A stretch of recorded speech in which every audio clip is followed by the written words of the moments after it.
the positioning every 2 hours. Simple skills. But the staff himself, they will think this one is a good thing. This one maybe it's very important. But for some staff, for some hospitals, I can say maybe they want 1 year or they finish and no one. Talk to them about the importance of positioning for the critical patient. Okay?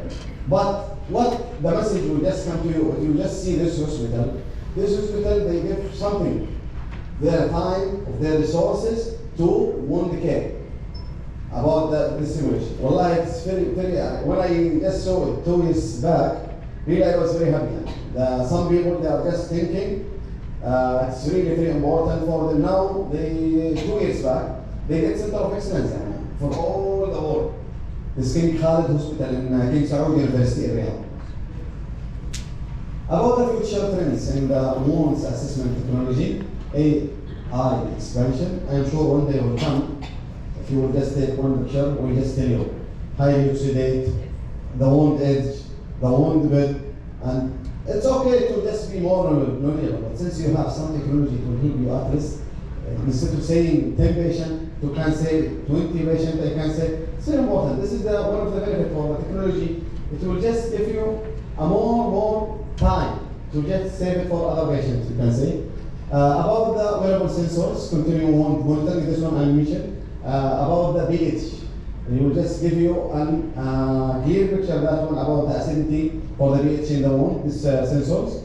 Personalized treatment intervention, not every patient. If you have 2 patients or 3 patients, all of them they are stage 2, do not think that you can just make some standard or same management for all the patients. Even that, they are the same stage. By looking, same, okay? But believe me, the management will be totally different. Because the risk factor in each patient is not like others. I can say the volume of the oxidate, same. I can maybe for some diabetic patients it's not control. All these factors we have to just consider for management. About the conclusion, improving the patient outcome for the innovations, enhance accuracy, precise and reliable assessment. Always we have to think, not only to think about the materials, dressing materials itself. We have to just, if you have some good idea, always just try to voice out. Do not just keep it in your mind. I am sure if you just try to share it with correct people, one day it will be a good thing, so you can see it. About the efficient care, streamlines workflow, about the better outcome, improve the healing and patient satisfaction. Always improve assessment, improve the healing, improve the wound care. All this one in the end, it will just reflect about the patient satisfaction. Patient satisfaction. I am sure the patient satisfaction, he will not just be satisfied with management. What about? No. About the even knowledge, about the skills will be taken during the admission. For some patients, they will just enter the hospital for simple diabetes. Before admission, he will not be able to just take even his blood sugar. He doesn't know about how to inject the insulin or Lantus or whatever. Okay? He stayed 1 week. The things, he does not receive only the management or treatment. No. They increase his knowledge and skills about his disease. He was the first person able to respond for the problem what he had. This is the things we have to just put patient satisfaction, not only for medication and treatment he receiving, but sometimes, wallahi, I was for 1 week or 2 weeks admitted in this hospital. Now I can do some assessment for myself. Simple things sometimes for the diabetic patient only. For the diabetic patient. If you just give him this message from his admission, how to just by end of your day to make simple assessment, sometimes even by hand only. By hand only, he will discover some new things. Because as you just mentioned, even family members there, even sometimes some people to help around. But not like if you just increase his knowledge and skills, because his hand 24 hours with him, not like other people's hand. Same like I. If you just, but sometimes he will see something, but he will not think this one is very complicated, and need to just run to BTC or the hospital. But if the knowledge and skills for him is increasing, he will be the first people to respond and manage all this. Thanks for everybody. Anybody want to just add, to share anything? We are just happy. Again, thank for all of you. And I am happy today, after maybe 10 years, I was not in Dammam, but now inshallah, you will see me inshallah. Thank you. Shukran. Thank you, Mr. Ali, for this informative lecture, and I hope we really enjoy your lecture and you share with us your experience in Moj and from Jazan and all this information came to us. Please welcome with me with Miss Nania Kurdi. She's from. We saw already the government. Now we will go to the private health work from Al Musa Health Group. Please welcome.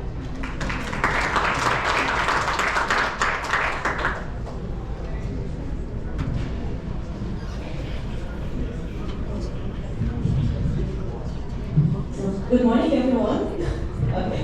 So my name is Nania Kurdi. I'm the one nurse at Al Musa Health Group. Today I will be talking about a topic that, from my opinion, as I attended a lot of conferences recently, is a little underestimated. We don't usually see this topic in conferences. So I hope you enjoy the presentation today. Okay, we'll be talking about a little bit why pediatric wounds are different and why do we have to specify a topic related only for pediatric when we're talking about wound management. What are the unique challenges and the key physiological challenges that we face in our pediatric populations, the impact of early intervention on long-term outcomes, the key challenges in wound management, and the prevention and treatment. Before I start, I just want to give a brief introduction about the place I come from. So as I mentioned, I come from Al Musa Health Group, which is currently covering 700 plus bed capacity in the Eastern Province. And it was founded in 1996. Okay. Let's start the presentation with a quick question. Do you think pediatric wounds heal faster than adult wounds? Yes or no? Who says yes? Raise your hand. Okay. Do pediatric wounds heal faster than adult wounds? Who says yes? Raise their hands. Okay. Who says no? La, I hear none. None is not an option. It's either yes or no. Yes. Okay. No. Okay. Still, I have none. Okay, most of the people actually they answer this question by saying yes. When in controversy, it's actually no. Pediatric wounds are not simply smaller adult wounds. They have their own characteristics. They have their own healing process, which we will dwell more in our presentation. So, first of all, the first thing that characterizes the adult or the pediatric wounds are their delicate skin. As you know that as neonates, not only pediatrics, starting from neonates, their epidermal and dermal junction is underdeveloped. Their immune system is still not fully developed. And all of these are factors that aid in your healing process.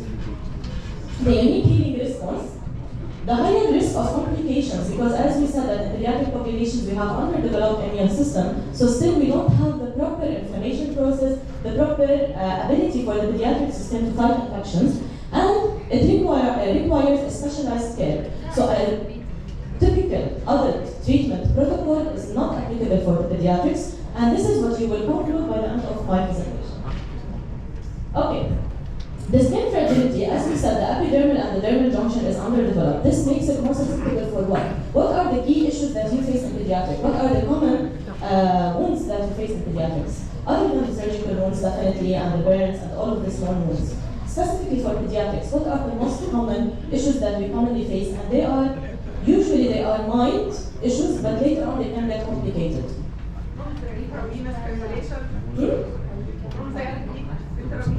Skin tearing, you mean? Yes, skin tearing from adhesive use, correct. Pressure injuries, definitely, this is number one in all wounds. What else? Thank you so much.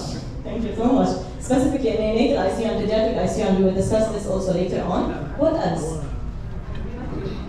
Skin scarring. Okay.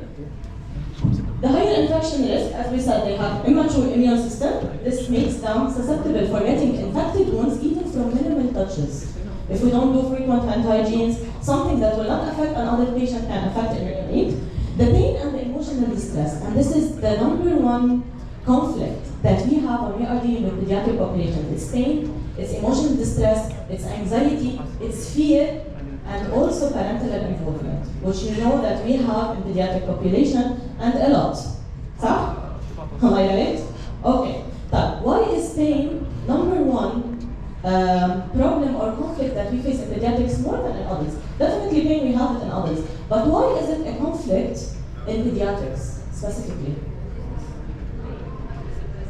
Thank you so much. Because usually babies or pediatrics, they cannot express if they are in pain. So they are actually anxious from anything that you will do for them.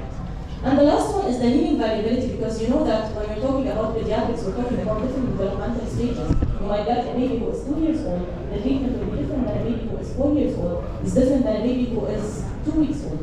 Okay?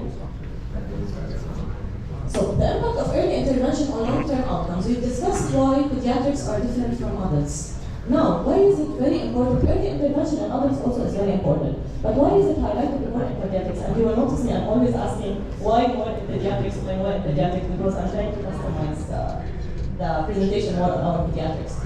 So what is the impact of early intervention in pediatrics specifically? I need your help. What are the long-term outcomes that if you have a wound, I will give you a quick scenario. If you have a wound that was not healed in a neonate, what are the long-term outcomes that this baby might develop as they are growing up? Deformities, 100%, and this will affect their long-term limitations. What else? Infections, thank you. What else? Long-term outcomes. Think of long-term outcomes as the baby is growing up. Scarring, 100%, hypertrophic scarring. What else? Contractions, especially if they had a burn as they were young and it was not healed properly, it will cause contractions as they grow up, and it will cause a lot of limitations in their movements and functions. Okay, so to sum up the key challenges that we face and that we will discuss in the next few slides on how to deal with them, we had the fragile skin, we had the pain and the emotional distress, we had the minimal handling in critical patients, and we will discuss this protocol alone. And finally, we have the specialized techniques and the special protocol that we will follow with pediatric population. So for the fragile skin, as we mentioned, we use the atraumatic dressings. Okay, let me ask you a question. What is the number one dressing, no brands, I'm talking about only the type of dressing that we use for prevention in adults? What do we use for prevention in adults as a dressing? Prevention. Silicone-based or foam-based dressings, right? In pediatrics, do you think this is the number one prevention dressing that we can use, or we can use something else that is also recommended for prevention, but we have not used frequently in adults? To avoid, I will help you, to avoid atraumatic dressings, or to have an atraumatic dressings. Have you heard about the barrier films? The transparent barrier films? Yes? Okay. So in the NPOAP, also the National Advisory Panel for Pressure Injuries, they mentioned that you can use barrier films for protection. It is recommended specifically in neonates and pediatrics. Why? Because actually it's transparent. You can directly observe the base of the skin to see if there is any redness without the need of removing the dressing. When you have a silicone or a foam dressing that you are putting for protection, you need to open, check, and then close it back. When you have a barrier film, a transparent barrier film, actually no need for you to open it. You can just observe. If you notice any types of redness, then you will remove the dressing and you will put your prevention that you want to apply. Pain and emotional distress, of course, you've heard about a lot of non-pharmacological and pharmacological also techniques that we use to avoid pain and emotional distress. One of them is the distraction with comfort positioning. You've heard about the therapeutic play and the structured play, which is two types of playing that they use with pediatric population. The structured one is that you structure that I'm going to have a game with the baby because I want to do a specific procedure. And this is what we use when we are dealing with pain. And definitely the topical anesthesia, the pain medications that they can receive. Okay, minimal handling protocol. Minimal handling protocol, I'm targeting now more neonatal ICU and pediatric ICU. So have you ever heard about the minimal handling protocol? You've heard about the minimal handling order, definitely. If you have a critical patient, the doctor will put for you, please put the patient on minimal handling. So what is minimal handling? What do you mean by that? You mean don't touch the baby? You mean I can turn the baby every 4 hours? You mean I can turn the baby every 2 hours? What is minimal handling? So each hospital actually, they have customized a minimal handling protocol. I will talk about the latest ones that I've read about. The first one in the minimal handling protocol is the clustered care approach. What is the clustered care approach? And what does it highlight? Clustered care approach, from the name, as a cluster. You will put everything that you want to do, all the procedure that you want to do for the baby at once, and you will go for it. And you will do it. Usually we follow this also with others during night duties so that we will not make the patient wake up every now and then. So the clustered care approach, we follow it as a minimal handling protocol. And this is where also I need to highlight something very important, which is the multidisciplinary approach. When you have a multidisciplinary approach, when you have all the specialists on board with the protocol that you are putting, they are aware that, for example, now at 9 a.m., the physician, the nurse, the dietitian, the pharmacist, we will go all together, we will do one assessment. Instead of the doctor coming alone, the dietitian coming alone, the pharmacist coming alone, and then the nurse going alone. So if you have a multidisciplinary approach, everyone knows that we are now following a minimal handling protocol. They know at this time, we will all go together, we will do one assessment for us not to disturb anyone. The second one is the gentle handling technique, and for those who works in the neonatal ICU, I guess you heard about a lot of these. The use of soft swaddle containment is when you contain the baby so that you can avoid their movement and their friction. The second one is the limit touch pressure press. Have you heard about this one? Have you heard about this technique in minimal handling? The pressure press. Okay, its concept is very simple. It says that when you are handling a neonate, especially if he is premature, don't use the fingers, use your full palm. Why? Why you need to handle the baby with your full palm instead of only using your fingers? And the baby is very small. Pressure distribution, 100%. Because when you're using your full palm, you're distributing equally the pressure all over the surface instead of creating pressure on only minimal areas. And the use of two-person handling techniques in minimal handling protocol, you need to have 2 nurses when you are doing any procedure for the baby. The last one is the skin protection. As I told you, it's recommended to use the barrier fins in neonates. And to minimize the tape use and to retain the pulse oximeter probes or any other medical devices, including the ECG, electrodes, every 3 to 4 hours. Moving to the proper positioning and repositioning, of course, the optimal case of positioning is every how much? 2 hours, correct? Okay, my nurses are looking at me. Every 2 hours. But actually, in minimal handling, you can go every 2 to 4 hours. And at my hospital, the doctor needs to specify in his instruction order if he wants it every 3 or every 4 hours with the justification. And he needs to renew this order every 24 hours after he does a daily assessment. Neonatal pain and stress management, the non-pharmacological, you've heard about the kangaroo care. Anybody heard about the kangaroo care? This decreases the stress and anxiety in neonates. It's the skin-to-skin care. When you remove the baby's clothes, you put them on your skin, you put skin-to-skin contact. This reduces the stress and anxiety in neonates. The oral sucrose during minor procedures, I guess you do it also for circumcision, for example, babies when they are circumcised, they use the oral sucrose. The swaddling containment that we said, and the minimize the noise. We have in our hospital, there is like a device, like they put it on the wall, it's like an ear shape.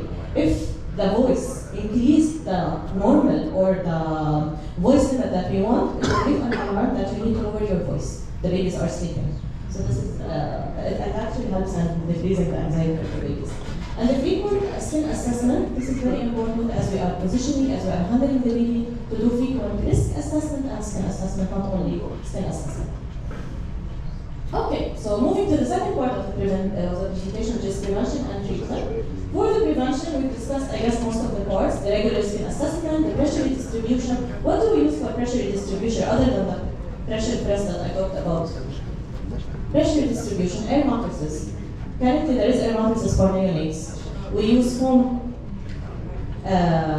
mattresses. We use as well what else? For pressure redistribution.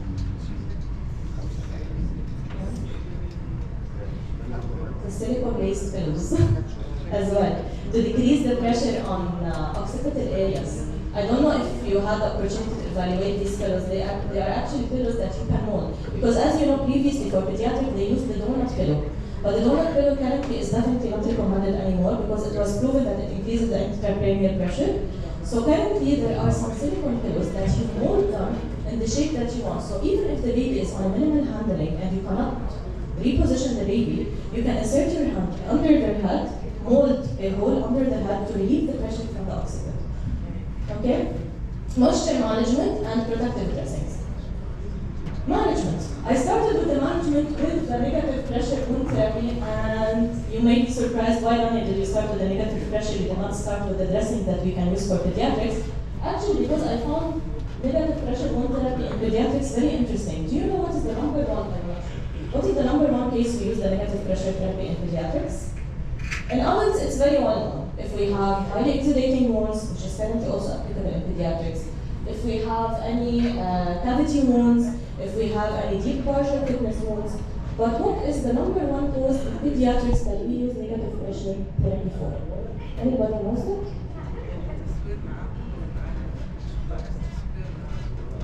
It's burns. Okay, so usually the negative pressure therapy in pediatrics is used in burns. But definitely there are special considerations that we need to follow as we are applying the negative pressure therapy. So as we said, it's used for all of these causes that we already know.